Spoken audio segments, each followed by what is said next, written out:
أعوذ بالله من الشيطان الرجيم بسم الله الرحمن الرحيم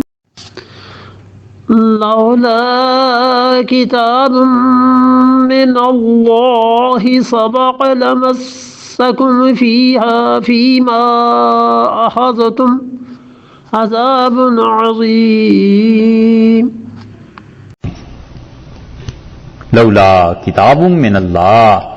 اور اگر نہ ہوتا قانون اللہ کے ہاں،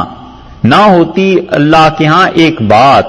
سبقہ جو اس سے پہلے لکھ چکا ہے، لمسکم تو تم کو پہنچ جاتا فیما اس چیز میں اخذتم جو تم نے لی تھی، عذاب عظیم بڑا عذاب تمہیں پہنچتا۔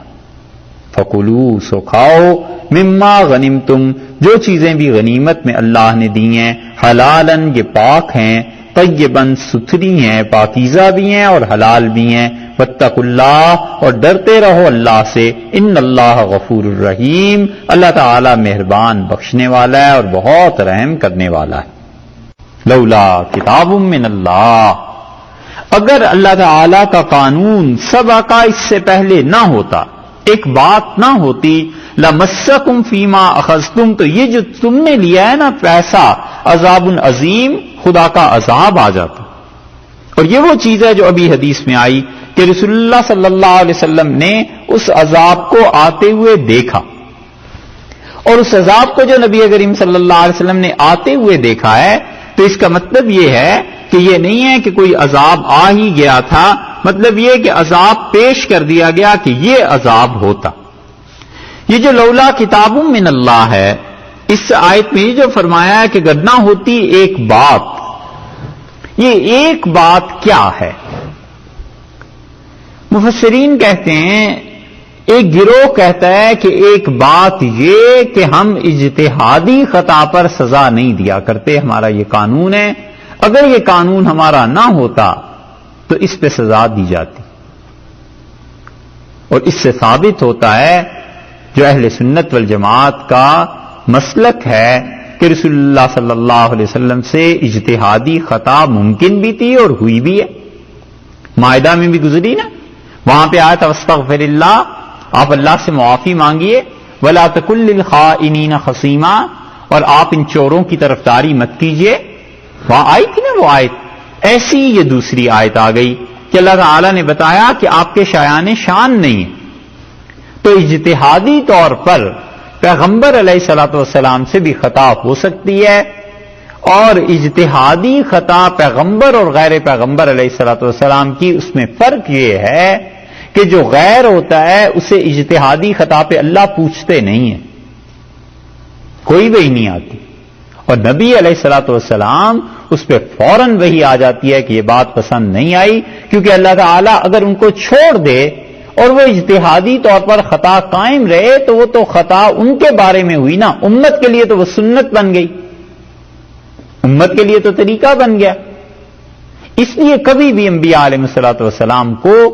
اجتہادی خطا پر نہیں رہنے دیا جاتا۔ یہ ہے وہ بات جو فرمائی ہے کہ قانون اگر ہمارا پہلے نہ ہوا ہوتا کہ اجتہادی خطا پر سزا نہیں دیا کرتے تو اس پہ آ جاتی۔ دوسری رائے مفسرین کی یہ ہے کہ اگر ہمارا قانون پہلے سے یہ نہ ہوتا کہ انبیاء علیہ الصلوۃ والسلام کو، رسولوں کو علیہ الصلوۃ والسلام ان پر عذاب نہیں آیا کرتا تو یہ عذاب آ جاتا۔ آپ رسول ہیں اور آپ کی وجہ سے جہاں آپ ہیں ان پر عذاب نہیں بھیجتے تو آپ پہ کیسے ہو سکتا ہے؟